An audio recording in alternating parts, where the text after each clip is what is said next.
نحمد نصلی علی رسول الکریم اما بعد اعوذ باللہ من الشیطان الرجیم بسم اللہ الرحمن الرحیم وَيَسْتَفْتُونَكَ فِي النِّسَاءِ قُلِ اللَّهُ يُفْتِيكُمْ فِيهِنَّ وَمَا يُتْلَى عَلَيْكُمْ فِي الْكِتَابِ فِي يَتَامَى النِّسَاءِ اللَّاتِي لَا تُؤْتُونَهُنَّ مَا كُتِبَ لَهُنَّ وَتَرْغَبُونَ أَن تَنكِحُوهُنَّ وَالْمُسْتَضْعَفِينَ مِنَ الْوِلْدَانِ وَأَن تَقُومُوا لِلْيَتَامَى بالقسط وما تفعلوا من خير فإن الله كان به عليما وإن امرأة خافت من بالها نشوزا أو إعراضا فلا جناح عليهما أن يصلحا بينهما صلحا والصلح خير وأحضرت الأنفس الشح وَإِن تُحْسِنُوا وَتَتَّقُوا فَإِنَّ اللَّهَ كَانَ بِمَا تَعْمَلُونَ خَبِيرًا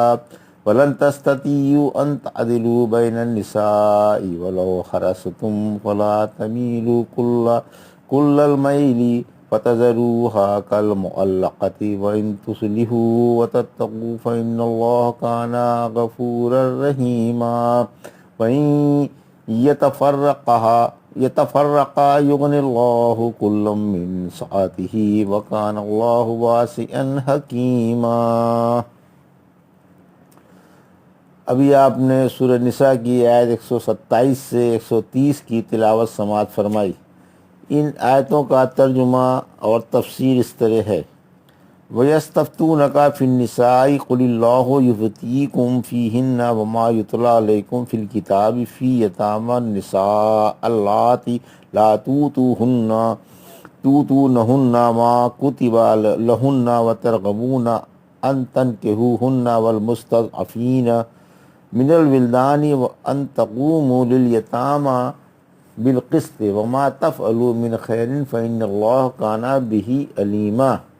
آیت 127 ترجمہ: اور لوگ آپ سے عورتوں کے بارے میں فتویٰ پوچھتے ہیں، فرما دیجیے اللہ تمہیں ان کے بارے میں فتویٰ دیتا ہے، اور جو کتاب میں پڑھ کر تمہیں سنایا جاتا ہے وہ ان یتیم بچیوں کا حکم ہے جن کو تم ان کا مقررہ حق نہیں دیتے اور ان سے نکاح کے خواہش مند ہو، اور کمزور بچوں کے بارے میں بھی فتویٰ دیتا ہے، اور اس بات کا بھی کہ تم یتیموں کے بارے میں انصاف پر قائم رہو، اور تم جو بھلائی کرو گے وہ اللہ کو خوب معلوم ہے۔ تفسیر آیت 127 یتیم بچیوں کا حکم۔ اگر کسی شخص کے پاس یتیم بچی ہو اور وہی اس کا ولی و وارث ہو، پھر وہ اس کے مال میں شریک بھی ہو اور اس سے نکاح کرنا چاہتا ہو، یا بدصورتی کی وجہ سے نکاح کرنا نہ چاہتا ہو اور دوسرے سے اس کا نکاح اس لیے نہیں چاہتا ہو کہ وہ مال میں شریک ہو جائے گا، لہذا اسے بٹھائے رکھتا ہو، ایسے شخص کے بارے میں یہ آیت اتری۔ عائشہ طرح فرماتی ہیں پھر لوگوں نے رسول اللہ صلی اللہ علیہ وسلم سے ان کے بارے میں فتویٰ پوچھا، اس پر یہ آیت اتری۔ وما یتلی علیکم فی الکتاب سے اس صورت کے شروع کی آیت وَإِنْ خِفْتُمْ أَلَّا تُقْسِطُوا مراد ہے۔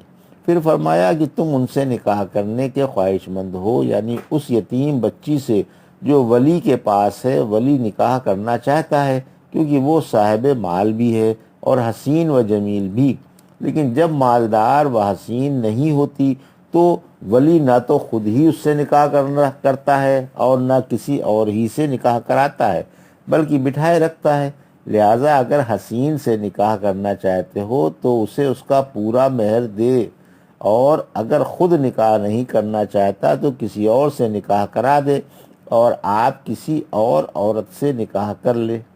اللہ نے ہر طرح سے وسعت رکھی ہے، اور اگر یتیم بچی ولی کو اچھی معلوم نہیں ہوتی یا بدصورت ہے اور ولی نکاح نہیں کرنا چاہتا تو اسے اس خیال سے بٹھائے رکھنا کہ دوسرا مال میں شریک ہوگا ناجائز ہے، اس کا کسی سے نکاح کرا دیا جائے۔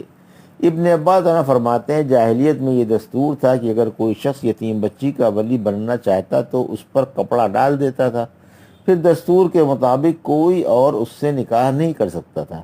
اگر وہ حسین ہوتی اور خود ولی اس کی طرف مائل ہوتا تو اس سے شادی کر لیتا اور اس کا مال کھاتا، اور اگر بدصورت ہوتی تو اسے مرتے دم تک بٹھائے رکھتا، جب مر جاتی تو اس کا وارث بنتا۔ اللہ نے اس کو حرام قرار دیا اور اس سے لوگوں کو روک دیا۔ کمزور بچوں سے نابالغ بچے مراد ہیں۔ جاہلیت میں لڑکیوں اور نابالغ بچوں کو ورثہ نہیں ملتا تھا، اسی وجہ سے فرمایا کہ تم انہیں ان کا مقررہ حصہ نہیں دیتے۔ آخر اللہ نے اس ظلم سے بھی روکا اور ہر حصے دار کا حصہ مقرر فرما دیا کہ مرد کو دوہرا اور عورت کو اکہرا حصہ دیا جائے، خواہ بالغ ہو یا نابالغ، اور چھوٹے ہوں یا بڑے۔ قیام بالقسط سے یہ مراد ہے کہ جس طرح حسین و مالدار یتیم بچی سے شادی کی جاتی ہے، اسی طرح غیر مالدار و غیر حسین یتیم بچی سے شادی کی جائے، کیونکہ انصاف کی تو یہی بات ہے۔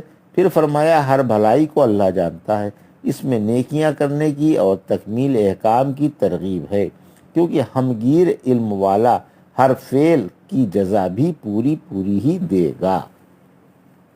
وَإِنِ امْرَأَةٌ خَافَتْ مِنْ بَعْلِهَا نُشُوزًا أَوْ إِعْرَاضًا فَلَا جُنَاحَ عَلَيْهِمَا أَنْ يُصْلِحَا بَيْنَهُمَا صُلْحًا وَالصُّلْحُ خَيْرٌ وَأُحْضِرَتِ الْأَنْفُسُ الشُّحَّ وَإِنْ تُحْسِنُوا وَتَتَّقُوا فَإِنَّ اللَّهَ كَانَ بِمَا تَعْمَلُونَ خَبِيرًا۔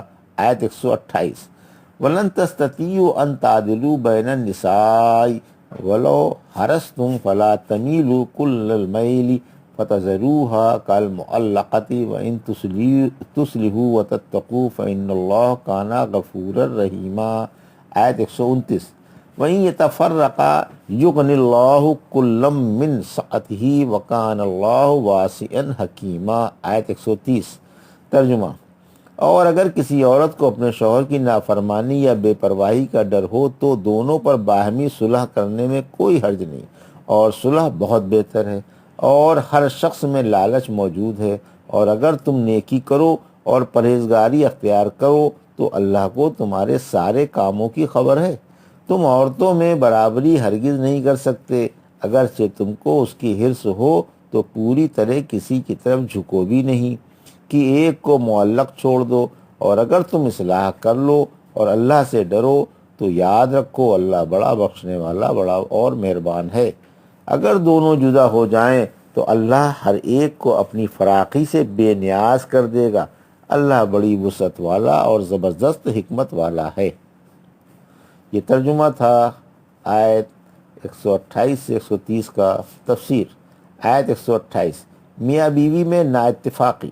حق تعالیٰ نے اس آیت میں میاں بیوی کے حالات سے خبردار فرمایا ہے کہ کبھی شوہر بیوی سے ناراض ہوتا ہے اور کبھی راضی، اور کبھی کبھی اس سے علیحدگی بھی چاہتا ہے۔ پہلی صورت یہ ہے کہ عورت کو اپنے شوہر کی بیزاری کا ڈر ہو تو اگر اسے خوش کرنے کے لیے اپنے تمام یا بعض حقوق سے دستبردار ہو جائے تو ہو سکتی ہے، اس میں کوئی حرج نہیں۔ مثلا نان و نفقہ چھوڑ دے یا اپنی باری معاف کر دے، شوہر کو اس کی بات مان لینی چاہیے، اس میں نہ شوہر کا حرج ہے اور نہ بیوی کا۔ پھر حق تعالیٰ نے ملاپ کو جدائی سے بہتر بتایا، کیونکہ صلح کی صورت لڑائی کی صورت سے بہتر ہے۔ عائشہ رضی اللہ عنہا فرماتی ہیں یہ آیت اس بوڑھی عورت کے بارے میں ہے جو ایک شخص کے پاس ہے، مرد اس سے زیادہ رغبت نہیں رکھتا بلکہ اسے جدا کرنا چاہتا ہے، اور وہ عرض کرتی ہے کہ میں اپنے حق سے دستبردار ہوتی ہوں۔ وَالصُّلْحُ خَيْرٌ کی تفسیر۔ اس فقرے کی صلح بہت ہی بہتر ہے۔ ایک تو یہ معنی ہے کہ شوہر بیوی کو یہ اختیار دے دے کہ اگر تم چاہو تو اسی طرح رہو کہ تمہارے حقوق دوسری بیویوں کے برابر نہ ہوں، اور اگر چاہو تو طلاق لے لو۔ یہ اختیار اس بات سے بہتر ہے کہ یوں ہی اس کو معلق چھوڑ دیا جائے، لیکن بظاہر آیت کا یہ مطلب ہے کہ بیوی کا بعض حق چھوڑ کر صلح کر لینا اور شوہر کا اس بات کو مان لینا جدائی سے بہتر ہے۔ جس طرح رسول اللہ صلی اللہ علیہ وسلم نے حضرت سودا رضی اللہ عنہا سے صلح کر لی اور ان کی باری کا حق کا ہبہ منظور کر لیا۔ آپ نے جو یہ صورت اختیار کی تو اسی لیے کہ آپ کی امت آپ کی اقتدا کر لے کہ یہ افضل ہے۔ چونکہ اللہ کو ملاپ جدائی سے پیارا ہے، اسی لیے فرمایا کہ صلح بہتر ہے، اور طلاق سے اللہ کو انتہائی بغض ہے۔ اسی وجہ سے رحمت عالم صلی اللہ علیہ وسلم نے فرمایا کہ تمام حلال چیزوں میں اللہ کو طلاق سے انتہائی نفرت ہے۔ مساوات ہر حال میں بہتر ہے۔ پھر فرمایا اگر تم نیکی کرو اور اللہ سے ڈرو تو اللہ تمہارے عملوں سے خوب خبردار ہے۔ یعنی اگر تم صبر کی تکلیف برداشت کر کے خواتین کی ناپسند باتوں کو سہ لو اور ان سے ان کی ہم مثل عورتوں کا سا برتاؤ رکھو تو اللہ تمہارے عملوں سے خوب خبردار ہے، تمہیں تمہارے اس عمل کا پورا پورا بدلہ ملے گا۔